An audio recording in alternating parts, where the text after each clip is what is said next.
and welcome to this evening's Commonwealth Club World Affairs program. I'm Jane Coaston, host of Crooked Media's What a Day. And tonight I have the absolute pleasure of speaking with Julia Ioffe, author of the new book, Motherland, A Feminist History of Modern Russia from Revolution to Autocracy. Now, I'm going to tell you a little bit more about our wondrous speaker. Julia Ioffe is a founding partner and Washington correspondent for Puck, one of America's foremost voices on Russia-U.S. relations. She covers national security, foreign relations, and domestic politics from Washington and Europe. Her new book, Motherland, is a finalist for the 2025 National Book Award, as it should be. Welcome, Julia. Yay. So to start out, I'm going to make you do like one thing. Okay.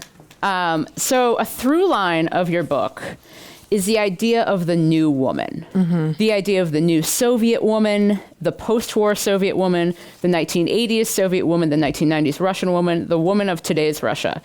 And there's a paragraph that I was so struck by that I'd like you to read, starting with when here on page 253. See, I knew when I asked you to do this that this would be good.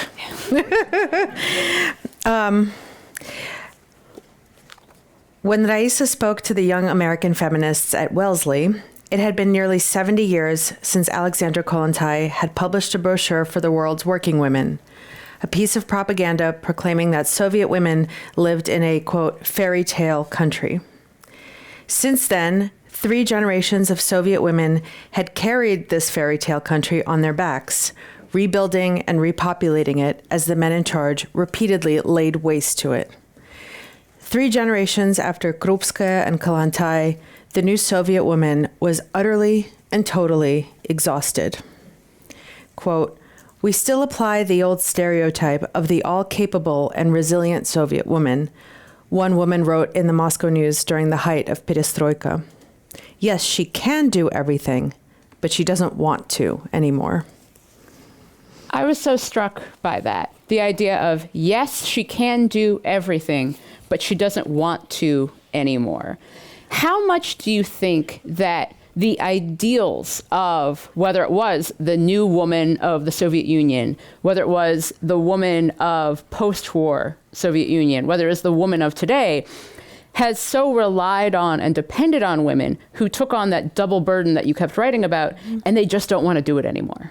I think that was the main factor. It was the fact that the new Bolshevik government made all these promises to women, and it delivered on some of them. But, you know, in emancipating them, the idea was that women could work and parent the way men did. In 1918, they were given the right, they were forced to go to work, but they were given the right to no-fault divorce, paid maternity leave, child support, even from a man who they were not married to. They, in 1920, were given the right to abortion. They were given the right to free higher education. And the state was also supposed to help. It was supposed to treat, I mean, the idea was to treat childbearing and child-rearing as a social good, that it's not just for the woman's pleasure and self-realization or self-actualization that she has babies. She has babies because it's also good for society, it's good for the country. And the government promised to collectivize child rearing, collectivize laundry, collectivize dishwashing, collectivize cooking. And, but very quickly, the few women that had been in power at the beginning of the Bolshevik regime were sidelined. And the men in charge, you'll be shocked to know, didn't really give too much about these things. And so women ended up having to work full-time and be full-time homemakers and mothers. By the time of that quote that you had me read, the average Soviet woman was doing 7 hours of domestic labor per day after getting home from a full day in the hospital, in the school, in the factory, etc. And whereas men were not expected to help. It was seen as women's work, and women were just like, can we just give one of these things up? And I think that leads to another point that you keep making in the book, which was so interesting to me, which is that, yes, 70% of Soviet doctors were women, but 90% worked in poorly paid primary care, while men got to be surgeons. talk to me a little bit about how careers were feminized. Yes. So this is in the process of doing this book tour and these talks, people keep challenging me and saying because I keep saying, my foremothers were ordinary women, and they're like, and people will say, no, they weren't. They were doctors, because they're projecting this American view of doctors and medicine, that this is an elite profession. And like, yeah, it was still in some way, like a middle class profession, as much as the Soviet Union had one.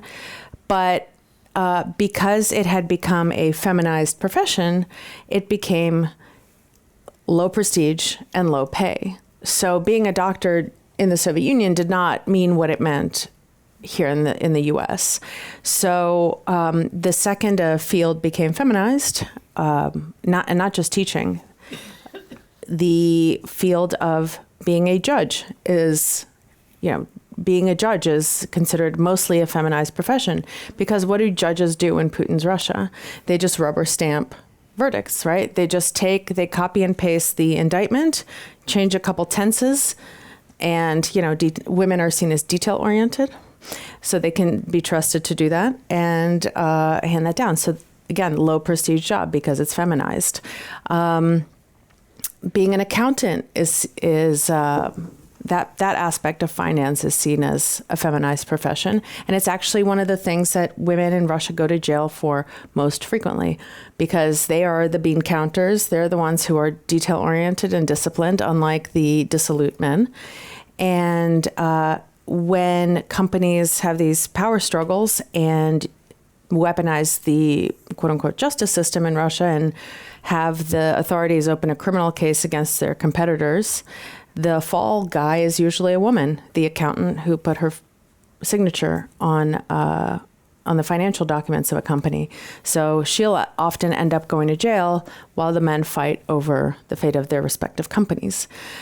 So, I mean, that's the other thing about the Soviet Union. When I tell people that my grandmother was a doctor, my great-grandmother was a doctor, and 70% of doctors in the Soviet Union were women, it sounds cool, but it actually was not. One of the first talks I gave about this was at my agent's synagogue. And one guy stood up and he said, I'm a doctor and I used to work at the WHO. And I was based in Switzerland. And every year in the late 70s, early 80s, I went to Moscow and we would tour these hospitals and we were supposed to bring a gift. So we would bring vodka and caviar and chocolates. And all the doctors that we worked with, other than like the top hospital administrators, were women. And we'd arrive in the morning at 10 in the morning. By noon, everybody's schnackered and nobody works for the rest of the day. So on subsequent trips, I decided, hey, let's just wait till the end of the day to open the vodka. We'll do our work, we'll tour the labs, the hospitals, and then we can pour one out. And he said the women were so upset. The doctors were so upset because it was their one holiday at work. Because when the Americans showed up with a bottle of vodka, they could just take the day off without having to then go home and cook and clean and forage for groceries and, mop the floors and wash the laundry by boiling it in a pot on a stove at a communal apartment. So yeah, it was like the second the profession became feminized, it became much less desirable for the men. What do you think that did to the mindset of Russian women with regard to career advancement? Because you write in the book about how, the idea of looking for, getting a PhD was kind of a regular event. So many women had PhDs. But again, as you say, having a PhD didn't mean what it means here. So how did that shift, do you think, the view of Russian women towards thinking about their career? Well, the careers were for men, and men had careers and women had jobs. And even if their jobs required a PhD or seemed like a position of authority, they still, as some sociologists who studied this in the late 80s put it, women refracted their careers through the interests of their home lives. So it was like, how can I leave a little bit early to run out to the grocery store, wait in line in 3 different lines to pick up whatever, they, whatever kind of scraps they have in the grocery stores, like canned seaweed or, meat that can hardly be considered meat. My grandmother, for example, my paternal grandmother, who was a chemical engineer, sounds very cool. She oversaw the lab at a water filtration plant right outside of Moscow that provided clean drinking water to parts of Moscow as well as the Kremlin. Very cool, had a bunch of people under her and was definitely a position of authority. But during her lunch hour, she would go out and pick mushrooms in the forest around the water filtration plant to supplement what she couldn't find in the stores. And then it was her responsibility to bring those home, wash them. If you've ever washed mushrooms from the forest, it takes a long time. They're very dirty. You have to dry them, then you have to can them, pickle them, whatever you're going to do with them. My grandfather didn't help with any of this, right? And so my grandfather had a job, but he could, and most of these men could focus on advancement. They could go to conferences. They could study more. They could work on self-advancement in these careers. The women just simply didn't have time. They didn't have time to sleep. If you're doing 7 hours of domestic labor per day after working a full day at the office, what time do you have to focus on career advancement? You're just trying to survive. And the figures reflected this. By the end of the Soviet period, 49% of men who had higher education had leadership jobs, like positions of authority, administrative jobs. 7% of women who had the analogous education level had the same. And women were more, on average, more educated than the men. You write later in the book about your understanding of women working. And then, when you emigrate to the United States and you are a little kid and you are meeting the mothers of people at school and they aren't working, and you're kind of like, that just seems ridiculous and pathetic. They're bad at cooking. They don't work. What do they do? Well, because they would be like, "Oh, I'm a homemaker," and I'm like, "Is that a job?" Like, right. They said it like they were jobs, and I was like, "But my mom does all those same things, and she is a doctor. So but you guys are eating takeout all the time, and my mom cooks from scratch all the time. So, and obviously my mom is superior in all ways." Yeah, and right? I was really struck because you write about your mother, what I perceived as privileged was the opposite. What was that shift in understanding of the norms for women in Russia like for you? It was a revelation, but it all happened in the process of writing this book and researching this book. Despite having studied Soviet history, despite having written about Russia for nearly 2 decades when I set out to write the book, I didn't know a lot of this stuff. I didn't realize that, a lot of these women didn't want to work. They didn't want these careers. And the first inkling I had of this was actually when I was reading my great-grandmother's love letters. She was a PhD in chemistry. She had her own lab that worked on leather dyeing and figuring out how to dye leather at scale, like industrial dyeing. And she was always going to conferences and writing scientific papers. She was widowed fairly young, and I'm sorry if I'm a little flustered, by the way. I literally just got here in the nick of time because my flight was delayed 4 hours. I sat in LAX for 4 hours because of the weather and the shutdown delay.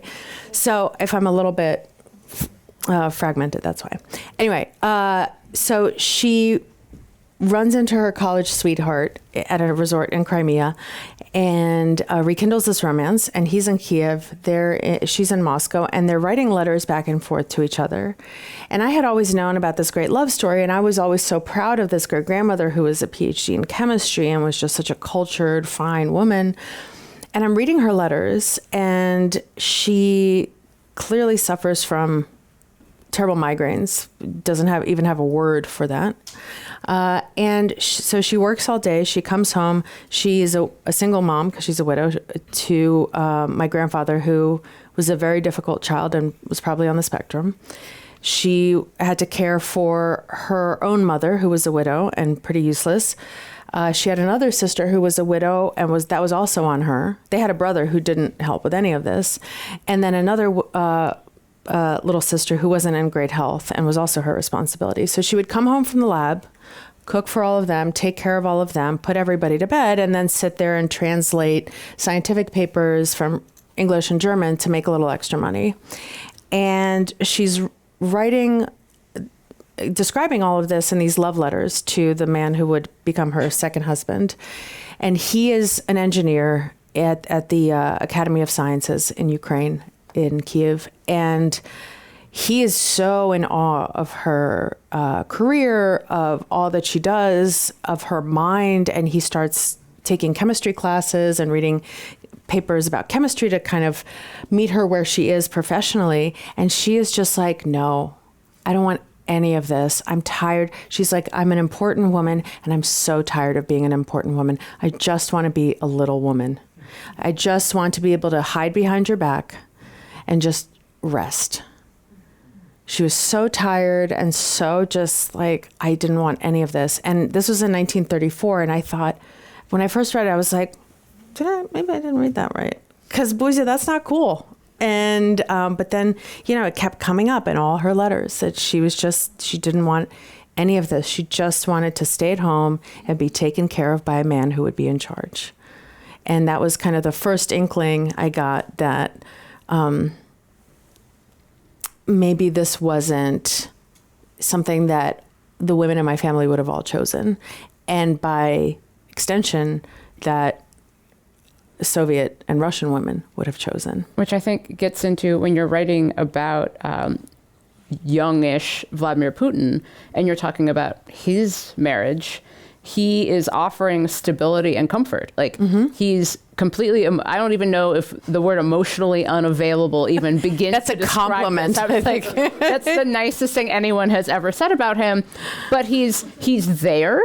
And he comes home and other people comment, you quote from, I believe, like a KGB officer's wife talking about, well, he always just comes home to you and he always is there. And the degree to which that becomes so appealing, which doesn't make sense. And he doesn't drink. He doesn't drink. He doesn't beat her. Right. And you don't understand how appealing that is until I read the stories of your family and the stories you detail. And I was so struck by how you mentioned earlier, in the section that I had you read of Kollontai and Krupskaya, and these Bolshevik thinkers who you highlight at the beginning of the book, who are like, talking about this idea of, you could pour your love out to whomever you'd want and you'd be free. You could work because everyone's going to work, but you would be part of this new Soviet society. And I did think it was a bit of foreshadowing that the palace of motherhood burns down as a result of arson. And I'm like, well, I feel like I can tell where this is going to go. But I was so struck by how, you write of women in the later Soviet period that her revolutionary duty was no longer to become an active participant in a worker society, something Kollontai and Krupskaya have fought for, something that the women, the night witches who flew over bombing raids over Germany literally fought for. But now it's to fulfill her destiny as a mother. And you mentioned this a little bit, kind of as an aside, but how and why do you think those ideals and that ideology, which Lenin also believed in, he talked about the ideas of like the nuclear family would someday be something you'd go see in a museum. What happened? What happened was men. Because that's what tends to happen. And Lenin was actually quite progressive on this stuff, but he was very much an outlier among the men in the party.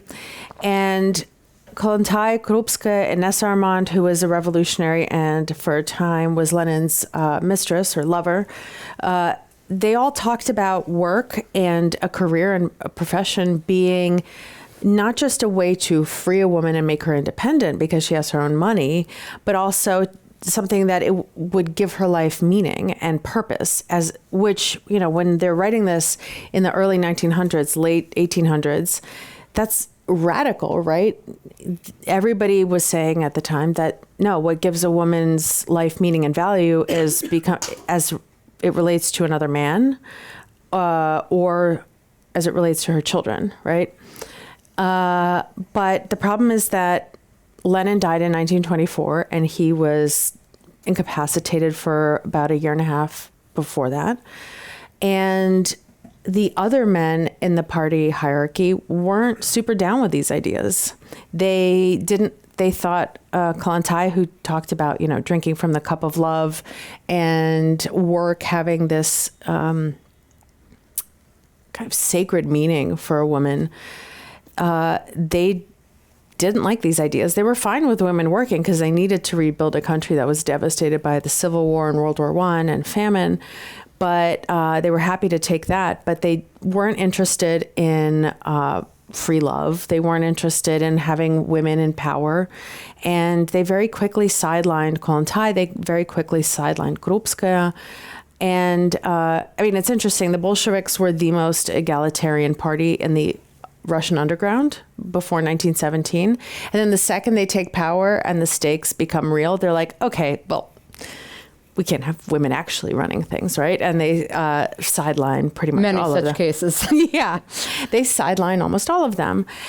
And again, they have not bought into any of these ideas, so they have no interest in implementing any of them. And if anything, they turn them on their head. So they take Kollontai's idea, for example, about drinking from the cup of love as, love being something extracurricular to the main pursuit of a woman's life, which is her work.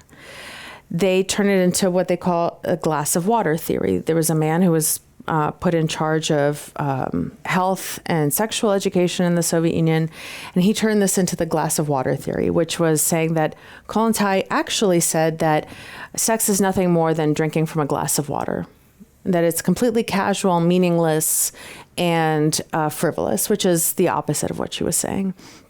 And this man came up with the 12 sexual commandments that all Soviet youth were taught starting in the 1920s, which is that you have to get married young. Sex was for having children. If you had too many partners or engaged in too many sexual positions, you would drain your revolutionary the energy you need to put into the revolution into stupid things like sex, and that you need to be monogamous, etc. That this was the kind of the new orthodoxy. And by the time we get to the end of the Soviet Union, as one sociologist put it, the Soviet Union was so puritanical that Victorian England would have made it blush. And basically the men weren't interested. And then they did all kinds of things like political repressions, collectivization, creating famines out of nowhere, getting involved in world wars after purging their entire armies and military staff, so that by the time World War II ends in 1945, in the previous 30 years, over 50 million Soviets had been killed. And the Soviet men realized the real thing that they need the women to do, on top of rebuilding the country, because there's no men left to do it, they also need them to repopulate the country. They call it replacing the dead. And they basically press women into reproductive service for the country.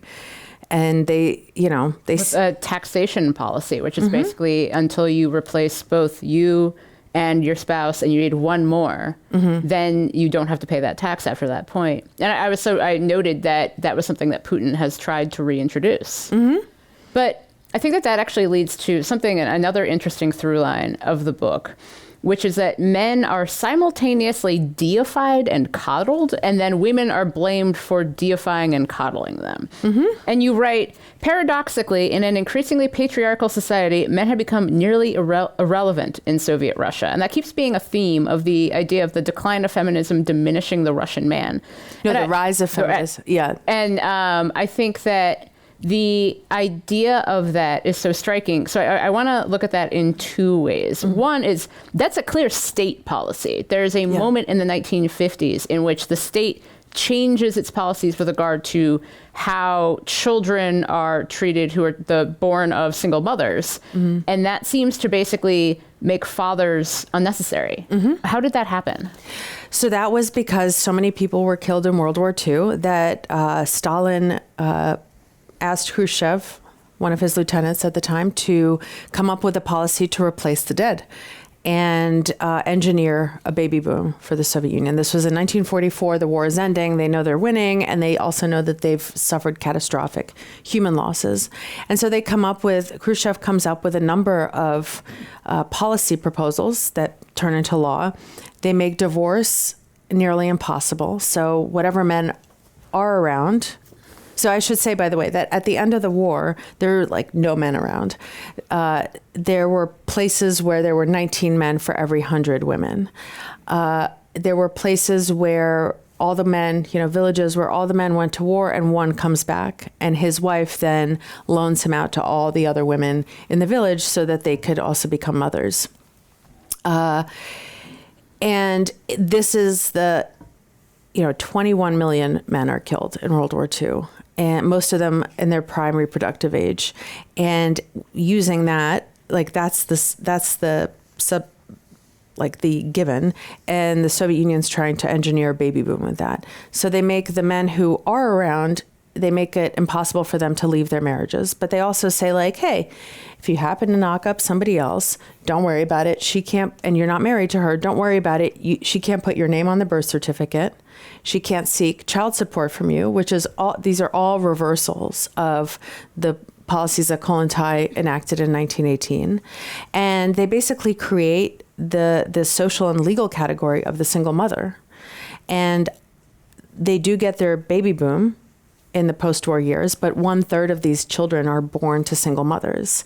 So it's millions of Soviet people who are born who do not know who their fathers are. And the state says, don't worry about it. A, we're going to pay you to have children. B, we're going to penalize you if you don't. C, we're going to replace the father. We will step in loco parentis. We will give you money to support the kid. We will give you schooling, the child's schooling, free childcare while you work. And the state, of course, doesn't meet those obligations fully. But the result is the conflation of motherhood and parenthood. And even in the families where there were fathers, they were irrelevant. They were not expected to actively parent. They weren't expected to help around the house. They were just expected to go to work. Also, a lot of them the men who did come back from the war came back so shattered psychologically that many of them take to drink. As one demographer told me, there were no antidepressants in the Soviet Union. And alcoholism takes off. And because nobody drinks alone in Russia, they start teaching the little boys in the yard to drink with them. So you start getting these generations and generations of alcoholics. The result being that either, there's a generation growing up that doesn't know who their fathers are, or they do know who their fathers are, but see them as kind of ghosts in their own home, see them as irrelevant. They're not really authority figures. They're not really co-equal parents with the mother and the grandmother. So the joke in Russia now is that, Russia banned gay people from adopting children and says that it's unhealthy for children to grow up in a single-sex household. And people are like, everybody grows up in a single-sex household in Russia. Everybody has two parents, their mom and their grandma. And that started in the post-war years. And it's interesting, it's one of those moments in which a policy decision is made, and then about 20 years later, everyone's like, wow, how did this happen? Because you have these moments, and you write about this, where Soviet writers, there's, letters to the editor and this big crisis about men are in crisis. Men a crisis of masculinity? Yeah, the crisis of masculinity, which I'm like, oh, that. And so it's interesting to me that, and even in the research you were doing in Russia, people are saying men are the real targets of concern. We aren't doing enough for men. There's not enough being discussed as men. So talking about Russian society, what do you think that view of masculinity as simultaneously fragile, but also necessary, so inherent that you have to have it? The idea, you write, hang on, I'm going to quote you again. You talk about to a woman named Lydia who calls you and asks, you had asked her why she had never left her husband despite ample reasons for her to leave her husband. And He beat her. He drank. Yes. He was horrible. Yeah. But cheated on her. She says, "You asked me why I never left my husband. I'll tell you why. Because he never once said anything to me about the fact that we couldn't have our own kids. Not once. And he never tried to leave.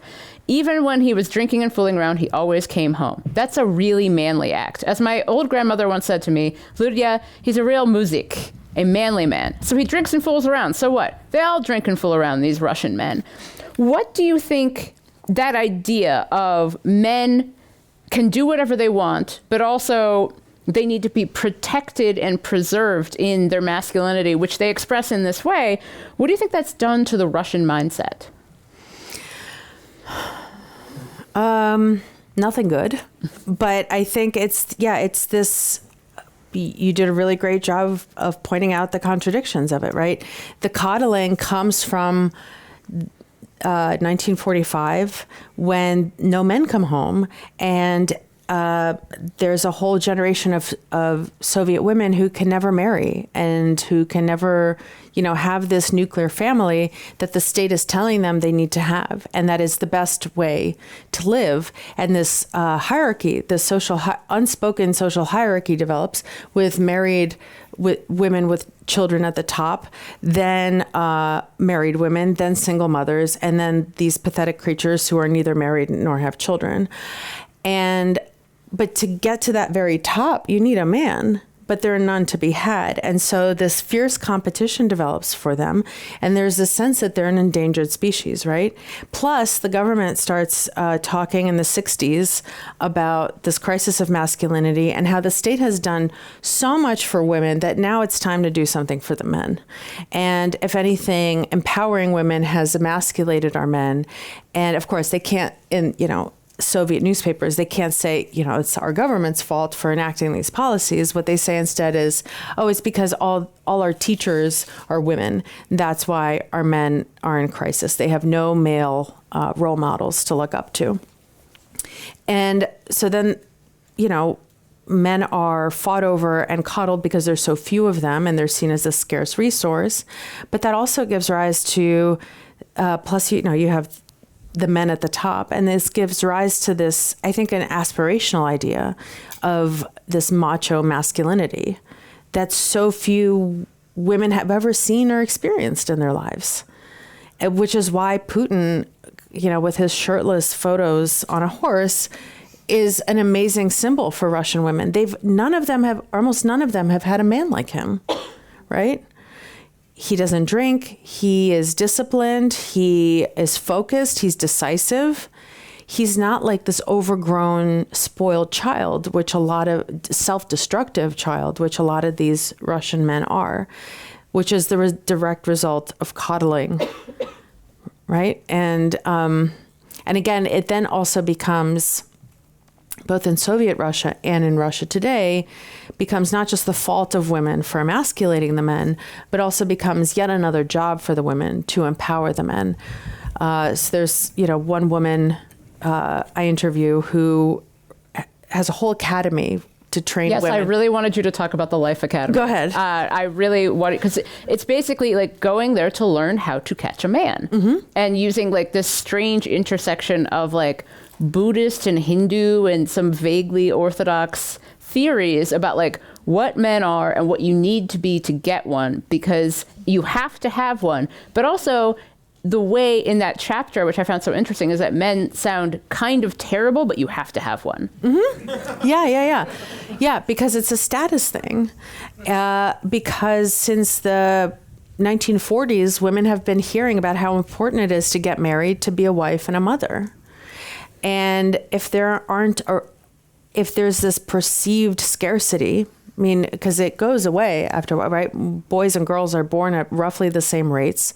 So after the generation that had all these young men killed off in the war, after the next generation starts having kids, there's no disparity anymore. But that shortage mindset stays. And sorry, I lost my train of thought.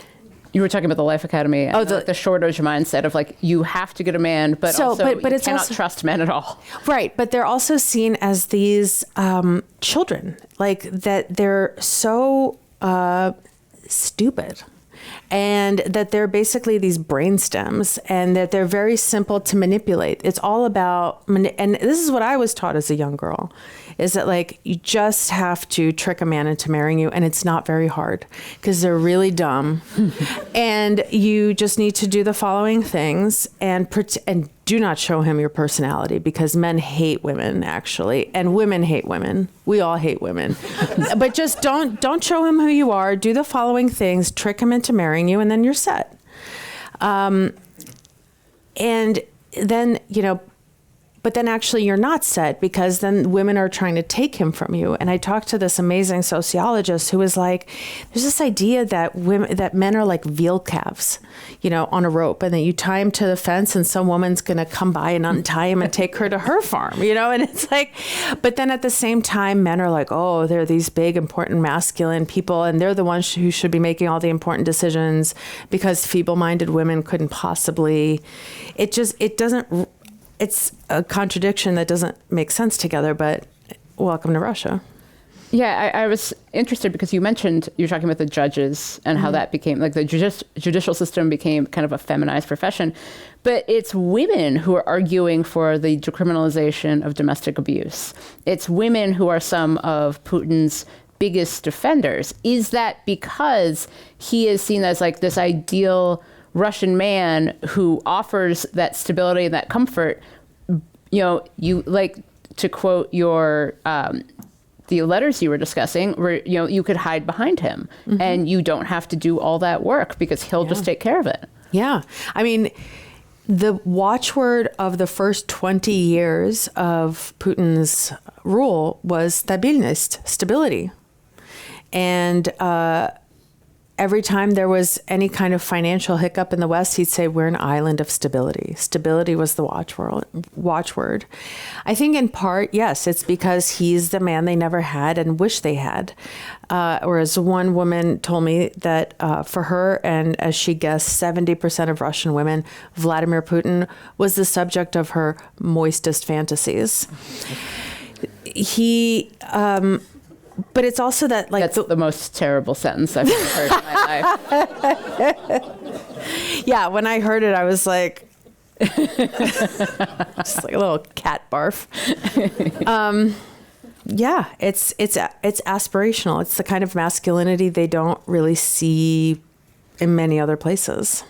And what's also interesting? I didn't include it in the book because it was just too much. But if you look at all the ads, especially the early ones, advertising the military to Russian men and why they should join the military and go fight in Ukraine, because the draft backfired and they needed to just go back to paying people to do it.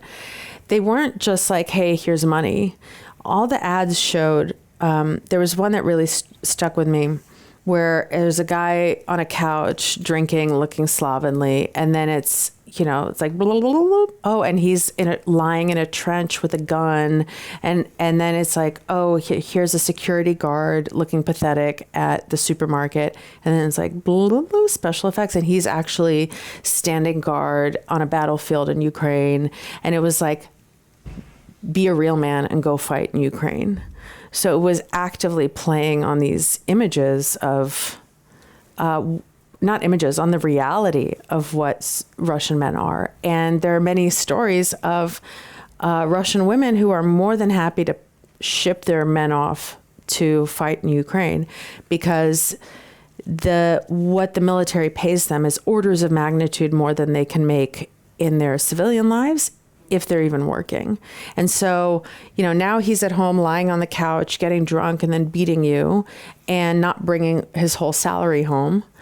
And you have this extra large child that you have to deal with in addition to your actual children.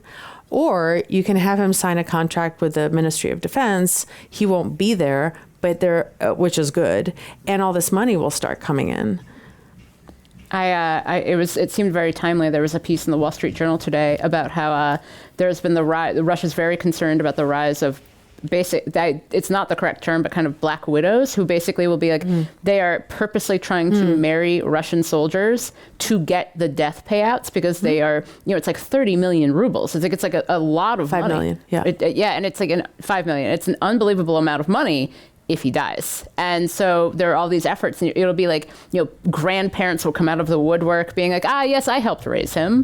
Please give me this money. Absolutely. There was, I don't know if the piece mentioned it, but there was an incident could have been a few months ago, could have been a year ago. I don't know anymore. But she's this kind of real estate influencer. Yes, she goes on. They mentioned that. They mentioned that. Okay. She went on a podcast and somebody called in and was like, hey, I'm a young woman in my 20s, but real estate is so expensive. How do I buy my first apartment before I turn 30? And she's like, easy. Marry a guy, have him sign a contract with the Ministry of Defense. He'll go off to war. Chances are he'll be killed there. You get your 5 million ruble payout. Bingo bongo. There's your apartment. And she, of course, got in massive trouble for it and had to apologize on camera. But that's definitely there. But here's the thing. This is not... In Russia, everything is exaggerated and bizarre and crazy and absurd. But this is not just a Russian problem. My partner is a former Marine, and when he was, a commander on base, and they're all waiting to ship out to Afghanistan or Iraq, a lot of his guys would, or a few of them would come home and be like, "Oh, I just got married to Sunny from the bar. She dances at the bar. She's really in love. We're really in love." And it's like, wait, we're shipping out next week. They all know, a lot of these women who dance at bars near the military bases, especially during the GWOT, knew what the death benefits were. And a lot of them were trying to marry these young guys for the same reasons. But again, I think that speaks to, when I lived in Russia, I looked down on these women and I was like, how gross, they're so materialistic, blah, blah, blah. And then in the process of researching and writing this book, I was like, you go, girl. In a society where it's like an increasingly harsh and strict patriarchy, and men are the ones who control all the resources, despite them being the way they are still your only way to access resources. And they dehumanize you and they use you, like all the Western men who came to Russia and were like, oh my God, I knew feminism was a scam. Look at it, all these amazing Russian women who just love me despite my beer belly and my bald head and whatever. And then they realized like, oh, I literally had American men who were, Ivy League educated, and they're like, I think I'm paying my girlfriend an allowance, but I'm not sure. Or, I had one friend dating a British guy who still had his Russian ex in his life. Like, she had keys to his apartment. She was always there. And my friend was like, I'm sorry, what the are we doing? And he's like, well, she really needs me. I just bought her parents a car and I helped them pay off their house. And she just really needs me. And again, we all look down on these women, but now I'm like, and the men look down on these women too. They're like, I can't believe she's taking advantage of me. What a prostitute. I'm like, oh, because you're in it for, all the right reasons and you have the purest intentions. Like, they use the men right back. And if that's your only way to access resources, then yeah. Again, that woman who runs the Life Academy, the private Life Academy, she wrote a book in 2015 called How to Make Your Man a Millionaire. And she's like, okay, so you put all your amazing creative energies and organizational talents into your man and you make him rich, and then you can quit your job because he'll take care of you. I have 2 more questions for you. And then we are going to get to your questions. And thank you so much for your questions, because I can see you've been writing them. So you mentioned, I was actually going to mention both, the ways in which Russia advertises itself to the West, even unintentionally, because obviously, Russian military advertising, those ads went viral after the invasion of Ukraine and got picked up by many members of the American right who apparently are Have no some sense of irony. I was like, some of the more gullible people. But it's interesting to me because we mentioned earlier that the Soviet Union sold itself to outsiders as a fairy tale country for women. And now it's doing so again, but as a fairy tale country for men. You can, if you go on Twitter, you will see sometimes like, here's video of Moscow. What do you notice? And it's all women. And I'm thinking like, where did all the men go? But I'm sure that people seeing that are like, oh my God, what an amazing place. And you hear about Westerners going there because, there's no LGBT rights and it's all going to be great. And every one of those stories, it's like, oh, and then he had to go to the front. But can you talk a little bit about like that, the ways in which Russia sells itself abroad and how that's shifted as when it was going to women beforehand and now it's aimed at far right men? It's a really, really good point. Yeah, it's, neither of those things are true, right? It was neither a fairy tale country for women nor a fairy tale country for men. But they've, since Soviet times, have been very adept at kind of being a mirror to us and being like, what is it they want to hear from us? But at the same time, it's right now there is, I think, an ideological dovetailing between the American right and Russia. Like this idea of, everything is simple. This is just how nature is. Women are women, men are men, men are in charge. We just heard this right in the Nick Fuentes, Tucker Carlson interview. And so, but when I think about masculinity, I think about those two. Absolutely. But those are the people, right? It's the guys who think they're the Übermenschen who are the most susceptible to this kind of messaging, and I think, I think there's also just an ideological confluence here too. Like it's aspirational for both the Russians and the American right, but this is really truly the world that they would like to see. So much of this book is about the stories of the women of your family, especially Emma, your grandmother. Mm-hmm. But I want to talk to you about what did you learn about yourself through the stories of the women in your family, from Riva and Buzia and her letters, and Kinya and Emma and Olga and all of these women, and some of your older male relatives. Some of them don't sound so great. It's not their fault. They're Soviet men. I think, well, as I mentioned, I was amazed to see that Buzia, who I had always, the PhD in chemistry, who had always thought was this kind of paragon of the kind of woman I would want to be, who was emancipated and worked, that she just didn't want any of this. And my two grandmothers, I realized how lonely they had both been in their marriages. On one hand, they had been some of the lucky few that got men, stayed married, had kids, had careers, but just how shitty and hard their lives were. I think I always knew that life had been hard, but I didn't realize like the extent to which daily life was such a struggle for these women. And I got a newfound respect for them, I would say, even more than I already did. And the other thing, again, was a newfound respect for Russian women who I, to be fair, also treated as my competition. We all saw each other's competition for this, like, for what exactly? For these veal calves, posing as men. And in researching and writing this book, I had a newfound empathy and respect for them. In just how they managed to work within the confines of this system. They didn't really think outside the box, but in the box that they were in, they were able to at least try to get what they needed from these useless men.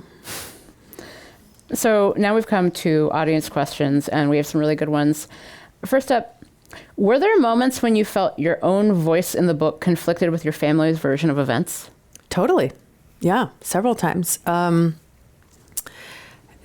I think my grandmother Emma, who had a very rosy view of everything, including of herself and how her family operated. Just kind of when you actually listen to what she was saying, especially about how her parents related to each other and how hard things must have been for both of them together. That was interesting. I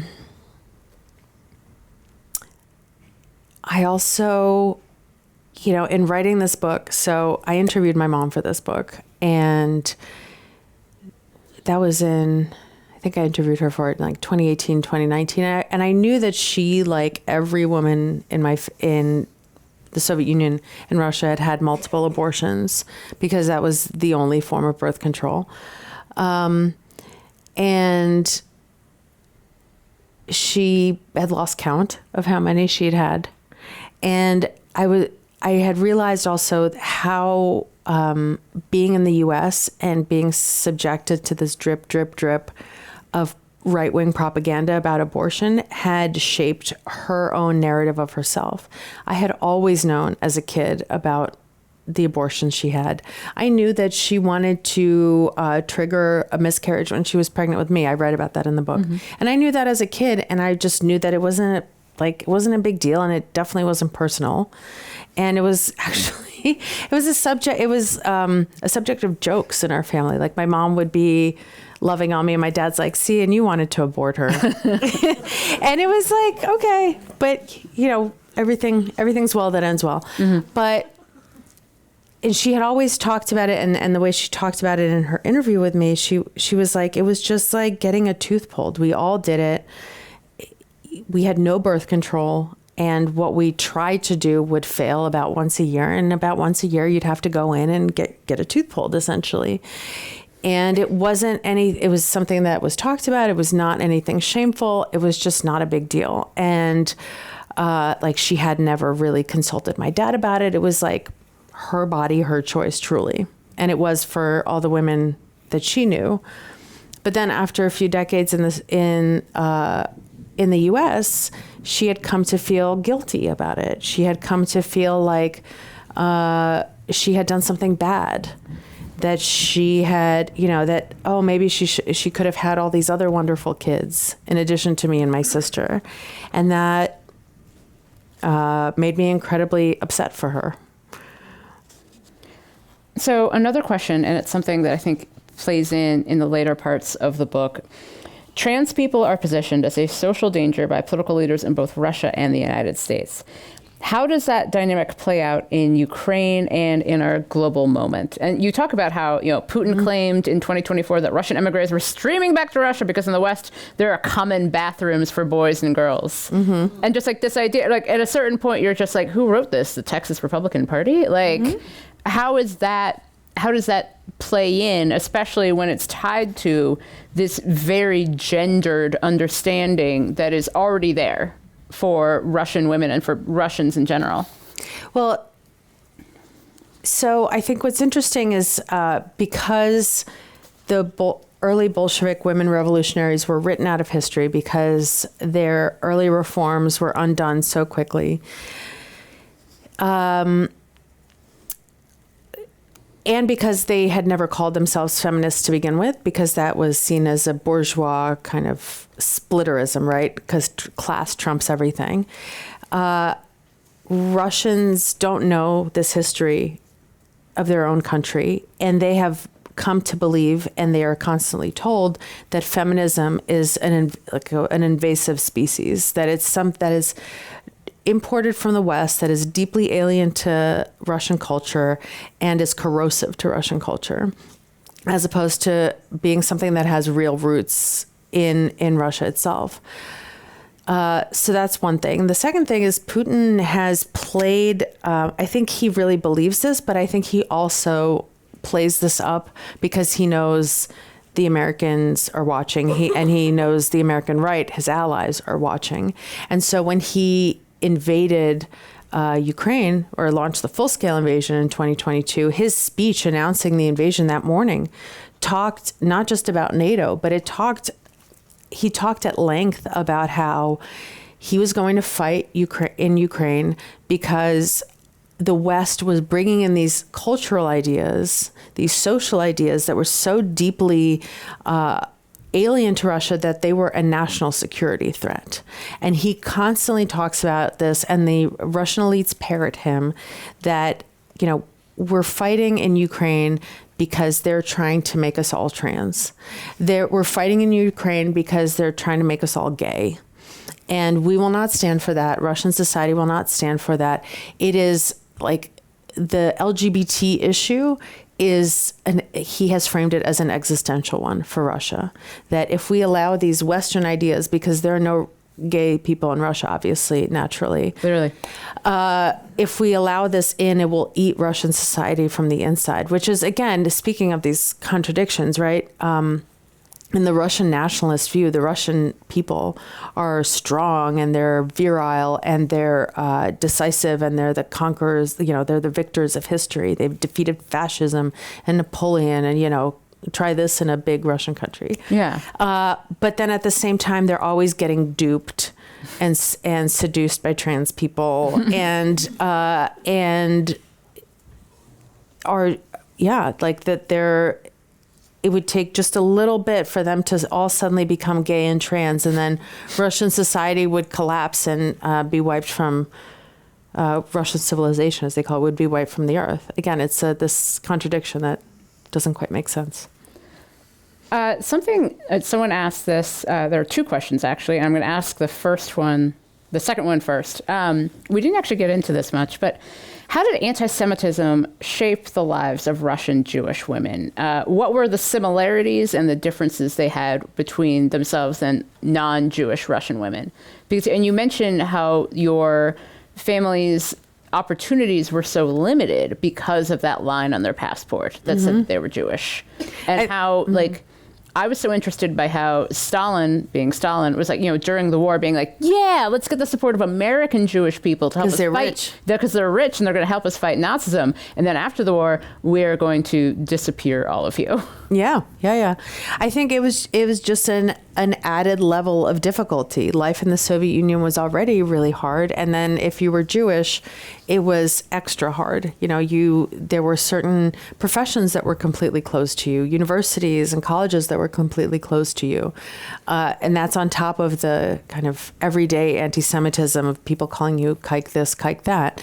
The fifth line on your passport, people would joke, was, there was different categories of disability. So category 1 being like the most total kind of disability that entitled you to the most social benefits.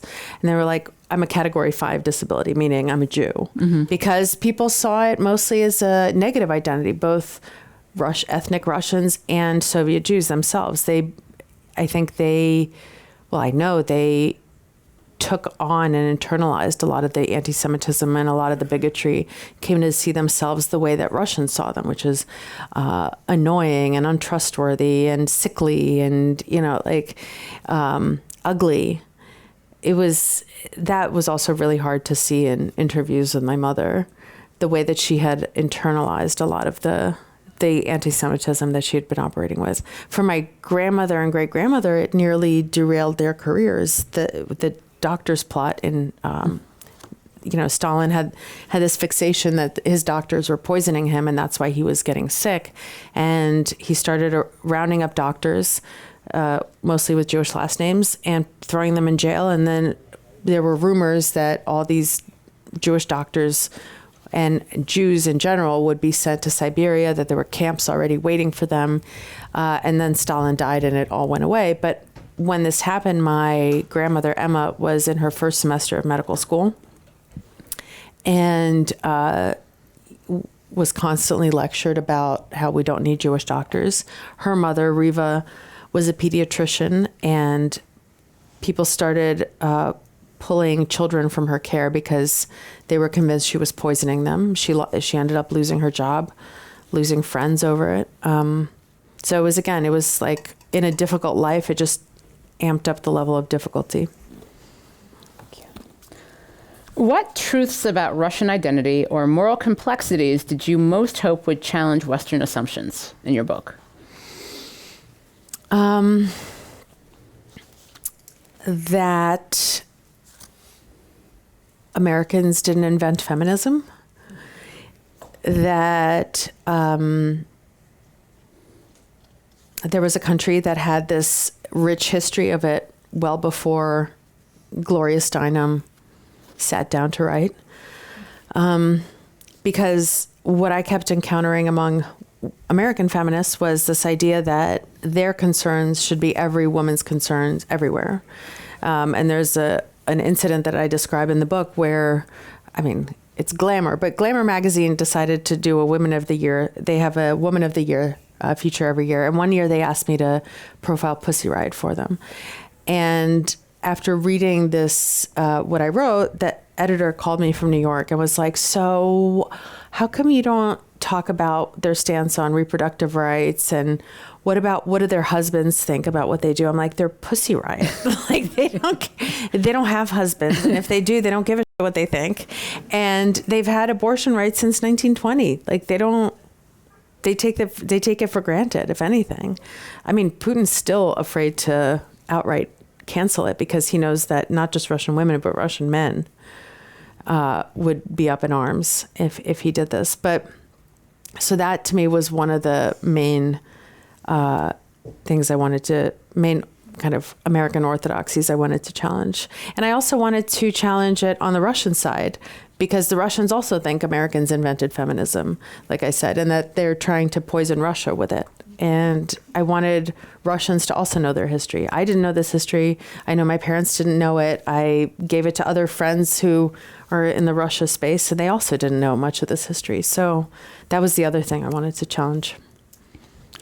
Someone wrote, if you don't mind a personal question, has becoming a mother, as you write a book about motherhood and the mothers within your family, has that been a primal connection to your maternal ancestors? Did it grant further insight? It made certain, if you read the book, there are certain parts that are very brutal to read. Yeah. About how children and pregnant women and mothers fared in the Gulag. Because wherever people are going to keep getting pregnant and having babies, even in the Gulag. And that was hard enough to research and write before I became a mother. But after I gave birth and was reading over these sections and editing them, I found myself like physically unable to read them. I had to keep stopping, taking breaks. Whereas before I had a pretty iron stomach for this stuff. Yeah, but otherwise, no. Like, I think I had also been subject to so much pressure from my grandmothers before they died about, have a kid, and Russian girlfriends. Like that, if you just have a kid, all your problems would be solved. That I had kind of built a wall on that account with them and was like, okay, now get off my back. Our last question will be, your Puck column tagline has always been, tomorrow will be worse. Does anything happening now give you hope that tomorrow will be better? Last night's election results. Yeah. We're not an autocracy yet. And people coming out and voting and being engaged and exercising the rights we do still have and pushing back in ways we still can, I think is really important. And to me, it was a reminder like, oh, right, we're not Russia just yet. So this is good. Maybe tomorrow will be better. Julia, I have to say that this is probably, and I mean this is one of my favorite books I've read over the last 5 years. Oh my goodness. I have spent a lot of my life studying Russia and Soviet history and, telling you really stupid jokes about Alexander II. And I've very much appreciated. I don't think they're stupid, by the way. Oh, thank you.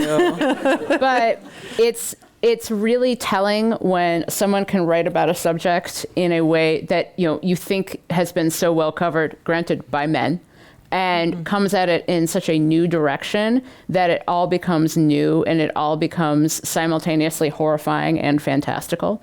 And I just want to thank you so much for writing this book. For one thing, you explain the events of 1918 to 1924 in the most succinct way anyone ever has, and I appreciate that. And I really wish you had written this in like 2005 because I would have done way better in a class. But I just have to say, this book is fantastic. It is an actual must read, and I cannot recommend it more highly, even though there are many parts of it after which I needed to take a long, soothing walk and not think about it for a while. So thank you so much, Julia Ioffe, author of Motherland, A Feminist History of Modern Russia from Revolution to Autocracy. You can't have my copy because I took a lot of notes in it, as you can see. She will be signing books right after the program. And for more information about Commonwealth Club Affairs membership or upcoming programs, visit commonwealthclub.org. I'm Jane Coaston. Thank you so much for coming, and have a great night. Thank you. Your check is in the mail.